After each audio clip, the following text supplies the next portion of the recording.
প্রিয় শিক্ষার্থী বন্ধুরা, কেমন আছো সবাই? আশা করি সবাই ভালো আছো। সবাইকে মাহিয়া কোচিং সেন্টারের পক্ষ থেকে আমি সুলাইমান স্যার জানাচ্ছি আন্তরিক শুভেচ্ছা ও অভিনন্দন। আজ আমরা নবম শ্রেণীর 2024 সালে গণিত বইয়ের লগারিদমের ধারণা প্রয়োগের 76 নম্বর পেজের দলগত কাজের সমস্যা 1 সলভ করার চেষ্টা করবো ইনশাআল্লাহ।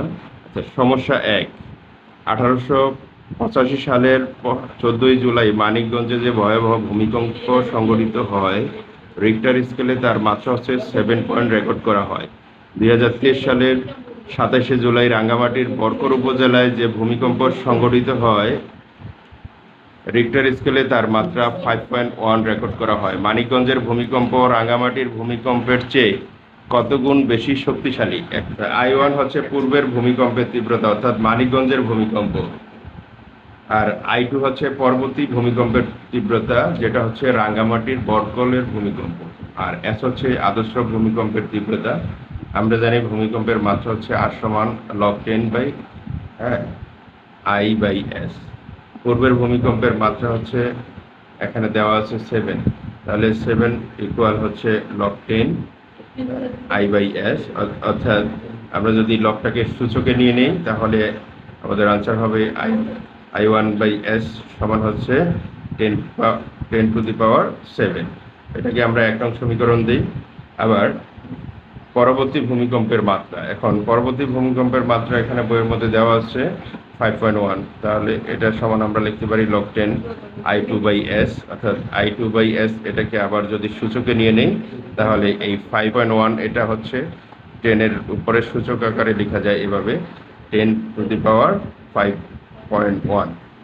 তাহলে আমরা 1 নং ও 2 নং সমীকরণকে এখন ভাগ করব। 1 নং ও 2 নং সমীকরণকে আমরা ভাগ আকারে লিখলাম। তাহলে এই যে এখানে যে S আছে, এই S কাটা গেলে এখানে I1/I2 থাকে, আর এখানে ভাগ থাকলে আমরা পাওয়ারটাকে সূচকের আকারে আমরা বিয়োগ করতে পারি। আমরা এখানে বিয়োগ করে নিলাম, তাহলে এখানে হলো 10 টু দি পাওয়ার 1.9। ক্যালকুলেটরে যখন নিয়ে নিব তখন এখানে হবে 79.432823। এখন এখানে যে I1টাকে আমরা রেখে দিলাম এই সেটে, আর এটা যেহেতু ভাগ আছে এটা সাইড চেঞ্জ করলে গুণ আকারে চলে যাবে। তাহলে এটাই হচ্ছে আমাদের 1 নম্বর সমস্যার অ্যান্সার।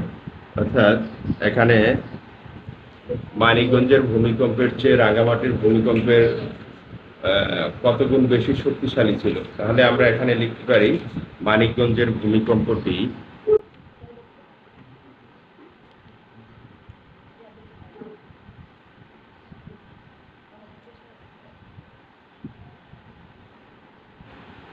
রাঙ্গামাটির ভূমিকম্পের চেয়ে 79.432823 ইন্টু I2 এত গুণ বেশি শক্তিশালী।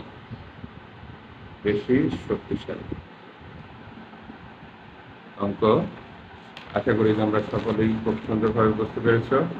ভিডিওটি ভালো লাগলে অবশ্যই লাইক, কমেন্ট এবং শেয়ার করে পাশে থাকা বেল আইকনটি ক্লিক করে অন করে রাখো। দেখা হচ্ছে পরবর্তী ভিডিওতে। এ পর্যন্ত সবাই ভালো থাকো, সুস্থ থাকো। আল্লাহ হাফিজ। আসসালামু আলাইকুম।